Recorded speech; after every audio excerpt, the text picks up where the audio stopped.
नमस्कार दोस्तों, जय हिंद। स्वागत है आपका हमारे चैनल आर के ट्यूटोरियल में।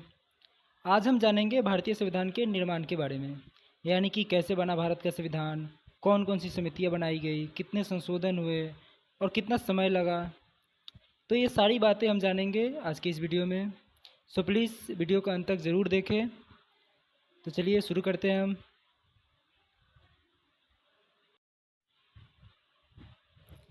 देखिए, हमने यहाँ भारतीय संविधान निर्माण के बारे में जानने के लिए यहाँ पे हमने 6 पॉइंट लिए हैं, ठीक है। पहला है संविधान निर्माण की पृष्ठभूमि। दूसरा है कैबिनेट मिशन योजना 1946। तीसरा है संविधान सभा का गठन। चौथा है संविधान सभा के सदस्यों का चुनाव। पांचवा है संविधान सभा द्वारा गठित समितियों एवं उसके अध्यक्ष। और छठा है विविध यानी कि मिसलेनियस, ठीक है। तो चलिए बारी बारी से हम सारे पॉइंट को कवर करेंगे बिना देर किए हुए। सो प्लीज़ वीडियो को आप लोग अंत तक ज़रूर देखें। हमारा पहला पॉइंट है संविधान निर्माण की पृष्ठभूमि, यानी कि संविधान निर्माण से पहले कभी न कभी संविधान निर्माण को लेकर चर्चा हुई होगी, या फिर किसी ने संविधान सभा की मांग की होगी। अगर किसी ने की होंगी तो कब की होंगी, ठीक है। तो चलिए ये सारी बातें जानेंगे हम इस पॉइंट में, ठीक है। तो हमारा पहला पॉइंट क्या ए है, संविधान निर्माण हेतु संविधान सभा का विचार सर्वप्रथम स्वराज पार्टी ने 1924 में प्रस्तुत की थी, ठीक है।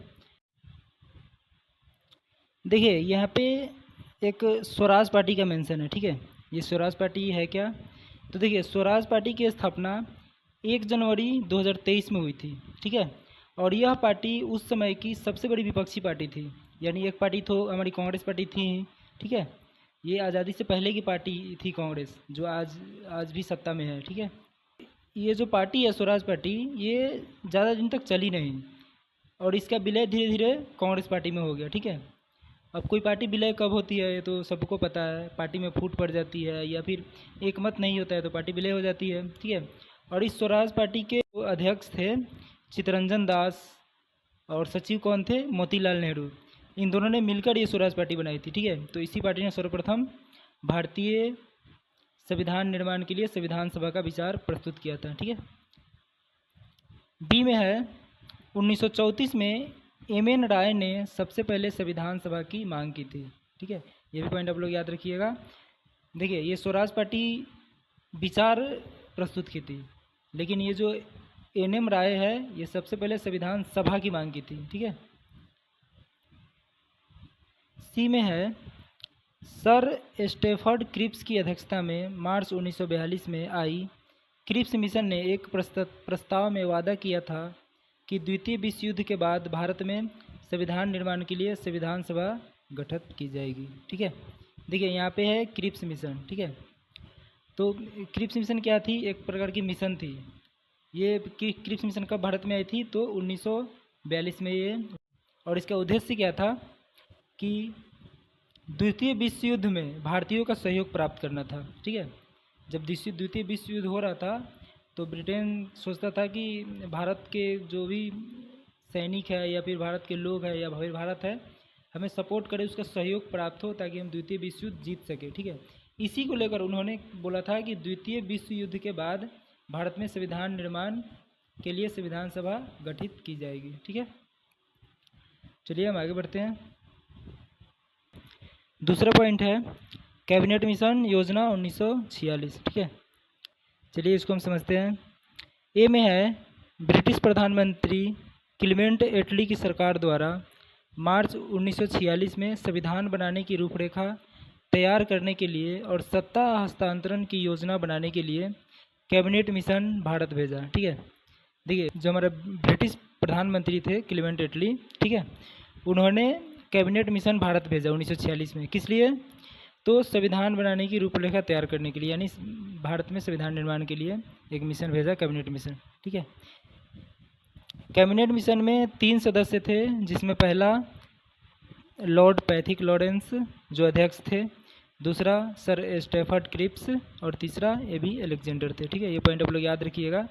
कभी कभी क्वेश्चन में याद आता है कि कैबिनेट मिशन जो आई थी उसका अध्यक्ष कौन था। उसमें 3 सदस्यीय टीम तो थी ही, लेकिन उसमें अध्यक्ष कौन था? तो पैथिक लॉरेंस थे, ठीक है। तीसरा पॉइंट है संविधान सभा का गठन। ठीक है, ए में है संविधान सभा की पहली बैठक 9 दिसंबर 1946 को हुआ था, जिसमें डॉक्टर सचिदानंद सिन्हा को अस्थायी अध्यक्ष चुना गया था। ठीक है, बी में है संविधान सभा का दूसरा बैठक 11 दिसंबर 1946 को हुआ था, जिसमें डॉक्टर राजेंद्र प्रसाद को अस्थायी अध्यक्ष चुना गया था। ठीक है, देखिए जो पहली बैठक हुई थी 9 दिसंबर को, इसमें जो अध्यक्ष चुने गए थे वो अस्थायी थे। ठीक है, मतलब अस्थायी नहीं थे। 2 दिन बाद यानी 11 दिसंबर को फिर दूसरी बैठक हुई, जिसमें अस्थायी अध्यक्ष का चुनाव किया गया डॉक्टर राजेंद्र प्रसाद के रूप में। ठीक है, तो इस पॉइंट को आप लोग याद रखिएगा। सी में है संविधान सभा ने 2 उपाध्यक्ष चुने, जिसमें पहला H.C. मुखर्जी 25 जनवरी 1947 को तथा दूसरा V.T. कृष्णमाचारी 16 जुलाई 1947 को चुने गए। ठीक है, देखिए अध्यक्ष का चुनाव तो हो गया। ठीक है, और ये 2 उपाध्यक्ष भी चुने गए थे। ठीक है, ये कब कब चुने गए थे? तो ये जो H.C. मुखर्जी है ये 25 जनवरी 1947 को चुने गए थे, और दूसरा जो उपाध्यक्ष है V.T. कृष्णमाचारी ये 16 जुलाई 1946 को चुने गए थे। ठीक है,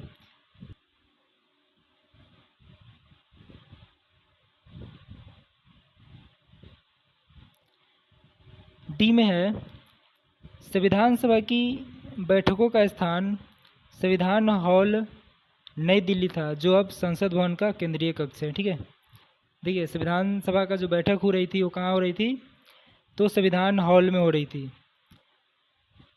ये कहाँ संविधान हॉल कहाँ है? तो नई दिल्ली में है। ठीक है, जो अब संसद भवन का केंद्रीय कक्ष है। ठीक है, जो अभी हमारा जो संसद भवन है उसका जो केंद्रीय कक्ष है उस समय का वो संविधान हॉल था, वहीं पे संविधान सभा का गठन हुआ था। ठीक है, इस पॉइंट को आप लोग याद रखिएगा। ई में है संविधान सभा में कुल सदस्यों की संख्या 389 थी, जिसमें से ब्रिटिश भारत के 292 प्रांत, देसी रियासत के 93 और 4 मुख्य आयुक्त क्षेत्र दिल्ली, अजमेर यानी कि अजमेर मरवाड़ एक ही में है, कुर्ग और ब्रिटिश बलूचिस्तान थे। ठीक है, देखिए यहाँ पे 3 टाइप के क्षेत्र हैं। एक है ब्रिटिश भारत के प्रांत, दूसरा है देसी रियासत और तीसरा है मुख्य आयुक्त क्षेत्र। ठीक है, जब हमारा देश गुलाम था यानी अंग्रेज़ों का सरकार था उस समय 3 तरह के क्षेत्र हुआ करते थे। पहला जो ब्रिटिश भारत का क्षेत्र है ये वैसे क्षेत्र थे जो ब्रिटिश सरकार के अधीन थे, यानी जिनका प्रशासन ब्रिटिश अधिकारी करते थे। ठीक है, जो भी है वहाँ के जो भी ब्रिटिश अधिकारी हो गए, वायसराय या अभी जो भी गवर्नर वो करते थे। ठीक है, दूसरा है देसी रियासत। देसी रियासत क्या थे? वैसे क्षेत्र जो ब्रिटिश सरकार के अधीन तो थे लेकिन आंशिक रूप से स्वतंत्र थे। ठीक है, मतलब वहाँ पे पूरी तरह अंग्रेज़ों का शासन नहीं था, कुछ कुछ वहाँ के जो राजा महाराजा थे, नवाब थे, उन लोगों का कुछ अधिकार था। ठीक है, तो हम कह सकते हैं कि आंशिक रूप से वो थोड़ा स्वतंत्र थे, इसलिए उसे देसी रियासत बोला जाता है। ठीक है, और तीसरा में है मुख्य आयुक्त क्षेत्र। ये जो मुख्य आयुक्त क्षेत्र है ये वैसे क्षेत्र है जो बिल्कुल ब्रिटिश सरकार यानी वायसराय के अधीन थे।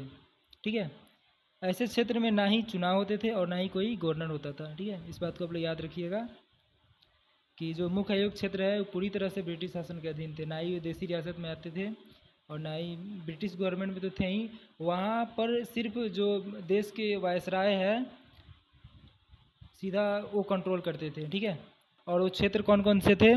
तो दिल्ली था, अजमेर में मेरवाड़ था, कुर्ग था और ब्रिटिश बलूचिस्तान था। ठीक है, तो ये सारी बातें आप लोग याद रखिएगा। ठीक है, तो चलिए आगे वीडियो को शुरू बढ़ाते हैं हम। हमारा चौथा पॉइंट है संविधान सभा के सदस्यों का चुनाव, यानी कि संविधान का गठन तो हो गया, अब उसके सदस्यों का चुनाव भी तो होना है, तभी तो संविधान निर्माण होगा, उसमें लोग चुने जाएंगे। ठीक है, और वहीं संविधान का निर्माण करेंगे। तो यहाँ पे ए में है संविधान सभा के सदस्य ब्रिटिश भारत की प्रांतीय विधानसभाओं द्वारा एकल संक्रमणीय मत प्रणाली द्वारा चुने। ठीक है, देखिए हमने आपको पहले ही बताया था 3 टाइप के क्षेत्र होते थे। ठीक है, उसमें से जो ब्रिटिश भारत के प्रांत है उसी में चुनाव होता था। ठीक है, तो ये देखिए यहाँ पे लिखा हुआ है कि संविधान सभा के सदस्य ब्रिटिश भारत के प्रांतीय, यानी जो ब्रिटिश भारत के प्रांतीय क्षेत्र थे, उनके विधानसभाओं द्वारा एकल संक्रमणीय मत प्रणाली द्वारा चुने जाते थे। ठीक है, और देखिए यहाँ पे है एकल संक्रमणीय मत पद्धति, ये एक प्रकार का चुनाव प्रणाली है। ठीक है, अभी जो राष्ट्रपति उपराष्ट्रपति कुछ जो बड़े बड़े पद हुए हैं उसका चुनाव इसी विधि द्वारा होता है। ठीक है, ये आप लोग याद रखिएगा। और ये एकल संक्रमणीय मत पद्धति जो प्रणाली है ये क्या है, कैसे इसमें चुनाव होता है, मैंने पहले भी आपको बता दिया है। आप राष्ट्रपति वाला मैंने जो वीडियो जो बनाया है राष्ट्रपति के बारे में फुल डिटेल्स, उसमें आप लोग जाकर देख सकते हैं, काफ़ी विस्तार से मैंने बता दिया है। उसका लिंक मैं डिस्क्रिप्शन में दे दूंगा, आप लोग जाकर देख लीजिएगा। ठीक है, चलिए मैं थोड़ा सा बता ही देता हूँ। देखिए एकल संक्रमणीय मत प्रणाली में क्या होता है कि हम वोट तो सबको देंगे लेकिन एक क्रम में देंगे, हम वरीयता के अनुसार उसे क्रम में देंगे। ठीक है, इसको हम 1 नंबर पर रखेंगे, इसको इस उम्मीदवार को हम 2 नंबर पर रखेंगे। ठीक है, तो ऐसे ही उसको हम लोग क्रम देते हैं वरीयता के अनुसार। ठीक है, बी में है देशी रियासतों के प्रतिनिधि सीधे उनके शासकों के द्वारा नामित किए गए क्योंकि वहाँ चुनाव नहीं हुए। हाँ देखिए ये दूसरा पॉइंट है जो हम लोगों ने बताया था कि जो देशी रियासत होते हैं, ठीक है, उन देशी रियासतों के प्रतिनिधि सीधे उनके शासकों द्वारा नामित किए गए।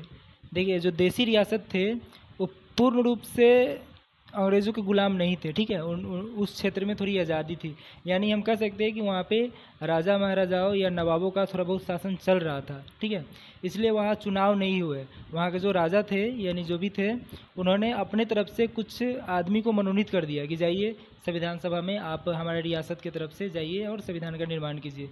ठीक है, तो ये पॉइंट आप लोग याद रखिएगा। क्योंकि सी में है भारतीय ब्रिटिश प्रांतों तथा देशी रियासतों में प्रत्येक 10 लाख पर एक सदस्य निर्धारित किए गए। हाँ देखिए ये पॉइंट आप लोग जरूर याद रखिएगा। देखिए संविधान सभा में जब सदस्यों का चुनाव हो रहा था तो ऐसा नहीं कि हम जितना मर्जी उतना भी सदस्य रख ले संविधान सभा में संविधान निर्माण के लिए। ठीक है, ऐसा नहीं था, उसमें 10 लाख की आबादी पर एक सदस्य चुना जाता था। और कौन कौन से क्षेत्र से, तो भारतीय ब्रिटिश प्रांत से और देशी रियासत से। ठीक है, और जो मुख्य आयुक्त क्षेत्र थे उसका यहाँ पे जिक्र नहीं हुआ है। ठीक है, सिर्फ भारतीय ब्रिटिश प्रांत से और देशी रियासत से 10 लाख यानी 1 मिलियन जनसंख्या पर एक सदस्य निर्धारित किया गया था। ठीक है, ये पॉइंट को आप लोग याद रखिएगा। डी में है प्रांतों के लिए निर्धारित 296 सदस्यों के लिए चुनाव हुआ जिसमें समुदायों के आधार पर कांग्रेस को 208, मुस्लिम लीग को 73 एवं 15 अन्य दलों के तथा स्वतंत्र उम्मीदवार निर्वाचित हुए। ठीक है, देखिए जो हमारा ब्रिटिश प्रांत थे उसमें 296 जो सीटें थी उस पर चुनाव हुआ, मतलब कि संविधान सभा के निर्माण के लिए सदस्यों का चुनाव हुआ। देखिए उस समय भी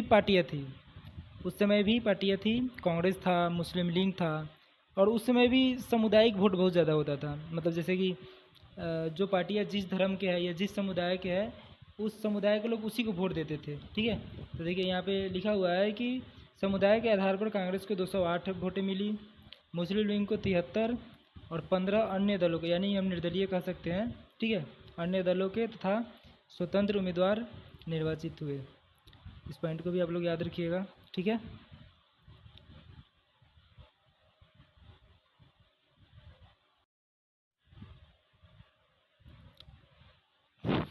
पांचवा पॉइंट है संविधान सभा द्वारा गठित समितियां एवं उसके अध्यक्ष। देखिए संविधान सभा का गठन हो गया। ठीक है, संविधान सभा के सदस्यों का भी चुनाव हो गया। ठीक है, जो संविधान का निर्माण करेंगे जो लोग उनका भी चुनाव हो गया। अब बचता क्या है कि संविधान निर्माण के लिए कुछ समितियां भी बनाई जाए। ठीक है, और उस हर समिति को अलग अलग काम भी दिया जाएगा कि आप ये समिति संभालेंगे, आप इस समिति पे काम करेंगे तो हमारा संविधान जल्दी बन जाएगा। ठीक है, तो देखिए यहाँ पे है कि भारतीय संविधान निर्माण के लिए संविधान सभा द्वारा कुल 22 समितियाँ किया गया जिसमें से 8 प्रमुख समितियाँ थी तथा 14 अल्प समितियाँ थी। ठीक है, ये पॉइंट को आप लोग याद रखिएगा। कितनी समितियाँ गठित की गई थी, तो 22, जिसमें से 8 जो थी प्रमुख समितियाँ थी और 14 जो थी अल्प समितियाँ थी। ठीक है, और जो हमारा 8 प्रमुख जो समितियाँ थी, देखिए हमने यहाँ पे 8 समिति का नाम लिख दिया है। ठीक है, और उसके अध्यक्ष भी इधर दर्शा दिया है। ठीक है, आप लोग देख लीजिएगा। पहला जो समिति है प्रारूप समिति, ये इसके अध्यक्ष कौन थे? तो डॉक्टर भीमराव अम्बेडकर थे। दूसरा है संविधान विषयक सलाहकार समिति, इसके अध्यक्ष सरदार वल्लभ भाई पटेल थे। शक्तियों का विभाजन समिति, इसके अध्यक्ष जवाहरलाल नेहरू थे। संघीय संविधान समिति, इसके अध्यक्ष भी जवाहरलाल नेहरू ही थे। पांचवा है रूल्स ऑफ प्रोविजन समिति, इसके अध्यक्ष कौन थे? तो डॉक्टर राजेंद्र प्रसाद थे। छठा है प्रांतीय शक्तियाँ समिति, इसके अध्यक्ष जवाहरलाल नेहरू थे। राजकीय क्षेत्र समिति, इसके अध्यक्ष जवाहरलाल नेहरू थे। प्रमाणीकरण समिति डॉक्टर राजेंद्र प्रसाद थे। देखिए ये 8 जो प्रमुख समितियाँ हैं, ठीक है, इसमें से देखा जाए तो 1 2 3 4, इसमें से 4 जो समितियों के अध्यक्ष जवाहरलाल नेहरू ही थे, ठीक है। एक में डॉक्टर भीमराव अम्बेडकर थे और 2 में डॉक्टर राजेंद्र प्रसाद है, ठीक है। तो इस पॉइंट को आप लोग याद रख लीजिएगा, हर समिति का अलग अलग काम है। देखिए 14 अल्प समितियाँ, यानी कि 8 प्रमुख समितियों के अलावा 14 अल्प समितियाँ थी, ठीक है। वो 14 अल्प समितियाँ कौन कौन थी?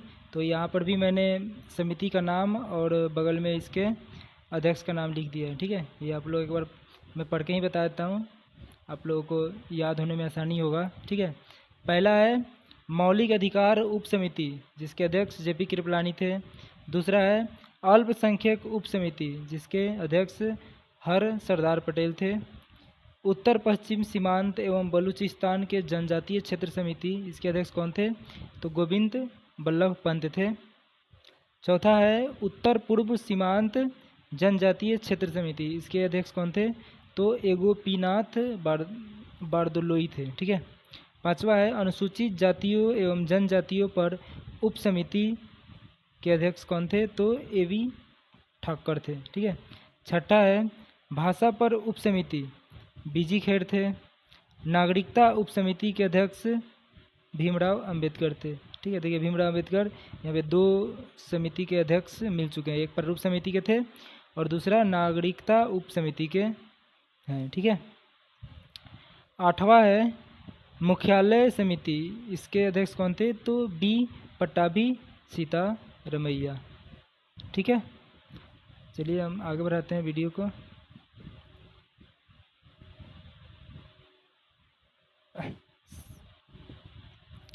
नौवा समिति है प्रेस पर उप समिति, जिसके अध्यक्ष थे एम अन्नादू राय। 10वां समिति है आर्थिक कार्यक्रम पर उप समिति, जिसके अध्यक्ष कौन थे? तो जेपी नारायण थे, ठीक है। 11वां समिति है महिलाओं की स्थिति पर उप समिति, जिसके अध्यक्ष हंसा मेहता थे। 12वां है झंडा समिति, जिसके अध्यक्ष डॉक्टर राजेंद्र प्रसाद थे, ठीक है।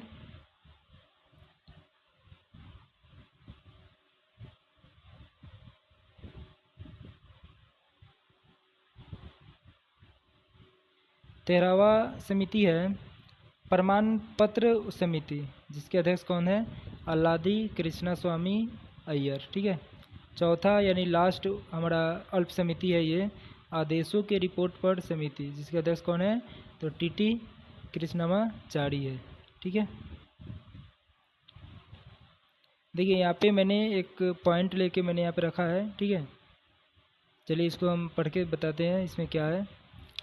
देखिए सभी प्रमुख समितियों में से डॉक्टर भीमराव अंबेडकर की अध्यक्षता वाली प्रारूप समिति सबसे महत्वपूर्ण थी, जिसने संविधान सभा का मसौदा तैयार किया तथा संविधान को अंतिम रूप दिया, ठीक है। देखिए जो प्रारूप समिति थी उसका उसका काम क्या था कि जितने भी संविधान बन रहे हैं, ठीक है, जितने भी संशोधन हो रहे हैं उनके द्वारा नियम कानून बन के निकल रहे हैं, उस पर अंतिम निर्णय कौन लेता था? तो प्रारूप समिति लेता था, ठीक है। और जो प्रारूप समिति थी वो 7 सदस्यों वाली समिति थी, ठीक है, जिसमें से एक जो डॉक्टर भीमराव अम्बेडकर थे वो भी एक सदस्य थे, 7 सदस्य में थे, ठीक है। यानी कि डॉक्टर भीमराव अम्बेडकर एक हो गए और उनके अलावा 6 अन्य सदस्य थे, ठीक है। और अम्बेडकर जी अध्यक्ष थे उनके, ठीक है। तो ये जो समिति थी ये ये शुरू से अंत तक ये इस समिति ने मेहनत की है, ठीक है। संविधान निर्माण से लेकर संविधान को अंतिम रूप देने तक ड्राफ्टिंग का पूरा काम यही समिति करती थी, ठीक है। इसलिए हम कह सकते हैं कि जो प्रारूप समिति थी वो सबसे प्रमुख समिति थी, ठीक है, जिसके अध्यक्ष डॉक्टर भीमराव अम्बेडकर जी थे। चलिए हम आगे बढ़ते हैं।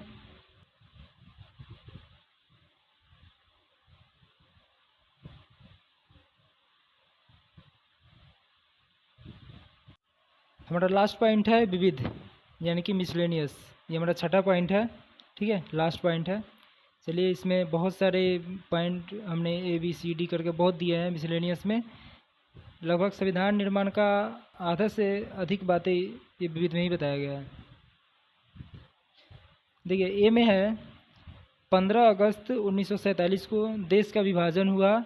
उसके बाद 31 अक्टूबर 1947 को पुनः संविधान सभा का गठन हुआ, ठीक है। ये पॉइंट आप लोग याद रखिएगा कि देखिए संविधान सभा को जो निर्माण हो रहा था, तो निर्माण तो हो ही रहा था। उस समय क्या था कि जो पाकिस्तान देश है वो भी पहले भारत में ही था, ठीक है, 15 अगस्त 1947 तक। यानी कि संविधान निर्माण कार्य जो हो रहा था उस एक तरह से देखा जाए तो दोनों देश का एक ही साथ हो रहा था। लेकिन क्या हुआ कि मुस्लिम लीग जो पार्टी थी उन्होंने क्या किया कि जो संविधान का निर्माण के लिए जो समितियां बन रही थी या संविधान सभा का गठन हुआ था, मुस्लिम लीग शुरू से ही उसका विरोध करते आ रहा था। क्यों आ रहा था? क्योंकि वो कह रहा था कि देश का विभाजन हो और पाकिस्तान नाम से एक नया देश बनाया जाए और हमें दे दिया जाए, हम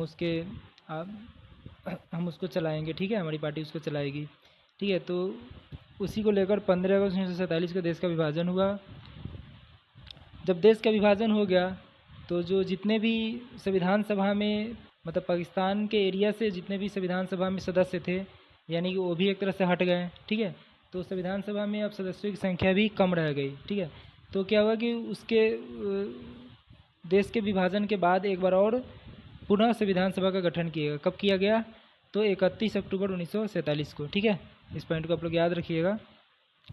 देश के विभाजन के बाद संविधान सभा में सदस्यों की संख्या 299 रह गई, जिसमें 229 प्रांत तथा 70 देशी रियासत थे, ठीक है। देखिए जब शुरू में जब संविधान सभा का गठन हुआ था उस समय कितने सदस्य थे? तो 389 थे, ठीक है। लेकिन जब देश का विभाजन हुआ, ठीक है, तो सदस्यों की संख्या कितनी रह गई? 299 रह गई, जिसमें से जो ब्रिटिश प्रांत थे यानी ये 229 और देशी रियासत कितना? तो 70 रह गई, ठीक है। ये पॉइंट आप लोग याद रखिएगा। सी में है 13 दिसंबर 1946 को पंडित जवाहरलाल नेहरू ने उद्देश्य प्रस्ताव संविधान सभा में प्रस्तुत किया, जिसे भारतीय संविधान का आत्मा कहा जाता है, ठीक है। इस पॉइंट को आप लोग याद रखिएगा। भारतीय संविधान का आत्मा किसे कहा जाता है? तो उद्देश्य प्रस्ताव को कहा जाता है। देखिए ये कब प्रस्तुत किया गया? तो 13 दिसंबर 1946 को। किनके द्वारा? तो पंडित जवाहरलाल नेहरू के द्वारा। यानी कि हम कह सकते हैं कि 9 दिसंबर को संविधान सभा का पहला गठन हुआ, ठीक है। दूसरा 11 सितंबर को हुआ, ठीक है। यानी 2 दिन बाद ही दूसरे संविधान सभा के दूसरे बैठक के 2 दिन बाद ही यानी 13 दिसंबर को ये प्रस्ताव पंडित जवाहरलाल नेहरू ने संविधान सभा में प्रस्तुत कर दिया था, ठीक है। ये जो उद्देश्य प्रस्ताव है, जो अभी का जो प्रस्तावना है हम लोगों ने पढ़ा होंगे, जिसमें लिखा है हम भारत के लोग, धर्मनिरपेक्ष, ऐसी जो अच्छी सी बातें लिखी गई है, ये उद्देश्य प्रस्ताव के आधार पर ही ये आज का जो हमारा प्रस्ताव है उसको बनाया गया है, ठीक है। इस पॉइंट को आप लोग याद रखिएगा। डी में है संविधान निर्माण की प्रक्रिया में कुल 2 वर्ष 11 महीना 18 दिन लगे थे तथा संविधान के प्रारूप पर 114 दिन बहस चले थे, ठीक है। इस पॉइंट को भी आप लोग याद रखिएगा। देखिए संविधान, ये तो ऑलमोस्ट बहुत सारे लोगों को पता होगा, ठीक है। संविधान निर्माण की प्रक्रिया में कुल कितने समय लगे थे? तो 2 वर्ष 11 महीना 18 दिन लगे थे। और संविधान सभा के प्रारूप पर कितने दिन बहस चले थे? तो 114 दिन बहस चले थे, ठीक है। ई में है कि संविधान कार्य निर्माण में कुल मिलाकर 63,96,729 रुपये व्यय हुए थे, ठीक है। कितने रुपए खर्च हुए थे संविधान निर्माण में? तो 63,96,729 रुपये खर्च हुए थे, ठीक है।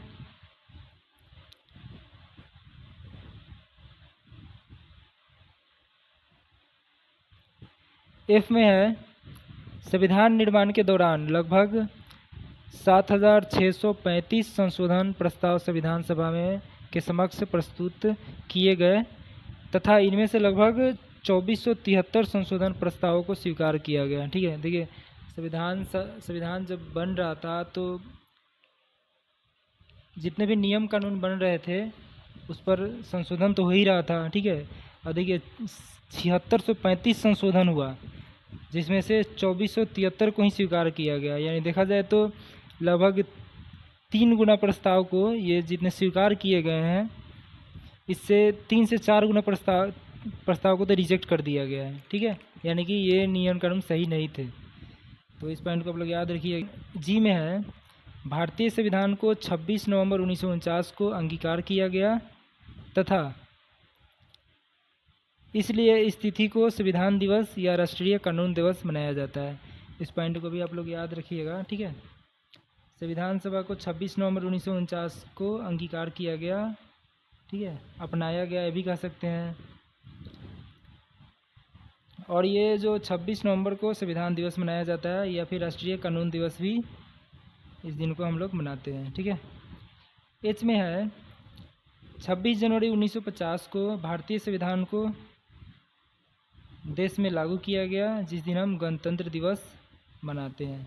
ठीक है, देखिए 26 नवंबर को अंगीकार किया गया और कितने दिन बाद, तो नवंबर दिसंबर यानी 2 महीने बाद इसको देश में लागू किया गया। ठीक है, इस पॉइंट को आप लोग याद रखिएगा। यानी हम इस दिन 26 जनवरी 1950 को गणतंत्र दिवस मनाते हैं। ठीक है, जिस दिन संविधान देश में लागू हुआ। तो चलिए वीडियो हमारा समाप्त हुआ। मैं उम्मीद करता हूँ कि आप लोग बहुत अच्छे से समझे होंगे। ठीक है, तो आगे भी मैं और आपके लिए ऐसे ही इंटरेस्टिंग वीडियो बनाऊँगा काफ़ी हेल्पफुल, जिससे जितने भी कॉम्पिटिटिव एग्ज़ाम देने वाले जो स्टूडेंट है या फिर स्टडी करने वाले लोग हैं उनके लिए काफ़ी सहायता हो सके। ठीक है, तो सो प्लीज़ आप वीडियो को देखिए।